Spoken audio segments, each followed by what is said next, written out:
Station ID DZRH. Nagpapatapid ng bumabagong balita. Walang pinipiling tang sa katotohanan lamang. Ito ang DZRH, boses ng sambayanan. DZRH 102.9 sa Palamilitan ng Dalawang Radyo. Mula sa bulwagan pangkaitan, Pilipinan at santigan ng bayan. Ito ang DZRH 102.9. Mga balita mula sa loob at labas ng bansa. Mga isyong tinututukan at sinusubaybayan. Lahat ng ito ay kasabay ng mga taglong isang kalaman. Ito ay lulutasin namin sa loob ng ilang minutos pagkalaman. DZRH 102.9. Boses ng sambayanan. Sa loob ng ilang minutos na namin ang siksik sulit na sulit sa DZRH. Narito ang mga balita na gigising sa inyo ngayong umaga. Ito ang mga balita. Oras natin ngayon ay alas 10 ng araw ng Biyernes, 20 ng Marso, taong 2025. Isang mapagpalang araw, Pilipinas. Ito ang inyong kaibigan at ang inyong kagapay. Nananawagan na dalawang magpatas sa kandidat ng Pangulo Rodrigo Duterte. Ang dito si Carlo Tolentino, magpapalita sa natin. Nanawagan ang dalawang magpapasa sa kampo ni dating Pangulong Rodrigo Duterte. Huwag politikahin ang kaso sa International Criminal Court, ICC.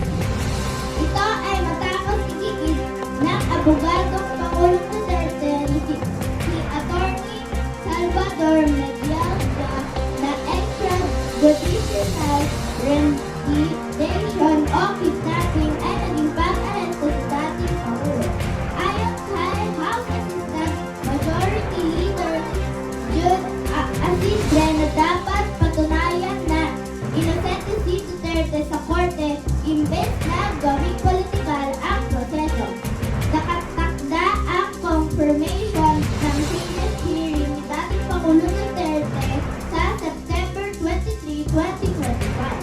The degrading fashion in which a former president of a neighboring country was bundled into a private aircraft and summarily transported to the sea, and sabi ni Majority Leader Asidre. Maraming salamat sa mga Tolentino. Kami magbabalik pagkatapos ng isang palabas. Hala! Anong nangyayari? Bakit yumayan? Hala! Lumilindol! Ha? Lindol? Kailangan natin mag-duck cover and hold at lumabas ng school ng dahan-dahan. Sige, tara na! Lumalakas ang lindol! Tara! Kapag may earthquake, anong gagawin? Kapag may earthquake, anong gagawin? Kung may earthquake drill, ano ang gagawin? Duck, cover, and hold ang ating gagawin.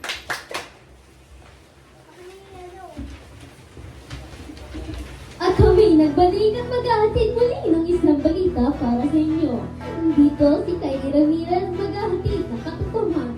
Ngayon inulit na ni Senator Ronald Bato de la Rosa ang anyay dahilan ni Pangulong Ferdinand Marcos Jr. sa pagpapaaresto kay dating Pangulong Rodrigo Duterte na may kaugnayan sa isang pangako umano ng bansa sa Interpol at hindi sa ICC.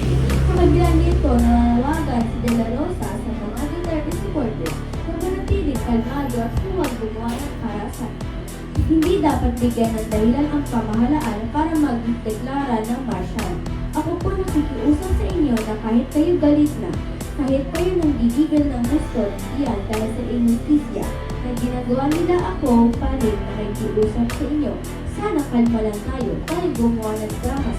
Dahil pagdating sa dahas, pagbibigyan natin sa rason. Pagdeklara ng Marcelo, sabi ni Atty. Bato, muli nagpahayag ng kahandaan ng Philippine National Police na tumulong sa Interpol sa pag-aresto sa mga umano'y co-accused ni dating Pangulong Rodrigo Duterte. Sakaling hilingin ito ayon kay PNP spokesperson Police Brigadier.